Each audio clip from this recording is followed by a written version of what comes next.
ভয় কাকে বলে, কত প্রকার ওকে কি সব হার হেরে টের পেলাম আজকে। সম্পূর্ণ দেখলে ঠিকই বুঝতে পারবেন কি হলো আজকে আমার সাথে। বৃষ্টি শুরুর আগেই আমি আমার মেয়ে খেলা করছিলাম। আম্মুকে বলছিলাম, তুমি তো দেখি দেখতে দেখতে অনেক বড় হয়ে যাচ্ছ, আমাদের চিনতেও শিখেছ।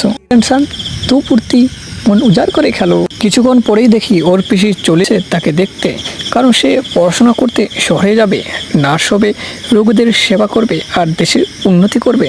সেটা বড় বিষয় না, বিষয়টা হলো আম্মু তার পিসির সাথে খুব ভালো খেলা করছিল, বিষয়টা খুবই মজাদার ছিল। ভাইরে ভাই, কি অবস্থা, ভয়ঙ্কর বাতাস শুরু হয়ে গেছে, সাথে বজ্রপাত হচ্ছে। ভয়ে তো আমরা হাঁটু কাঁপতে, সাথে গলাও শুকিয়ে যাচ্ছে। ও মাই গড, কি অবস্থা। তাতে কি হয়েছে, সাথে তো উপরওয়ালা আছে, নো টেনশন, জাস্ট এনজয়। কি আর বলবো ভাই, প্রচণ্ড জোরে বাতাস বইছে, পলিথিনও উড়ে যাচ্ছে।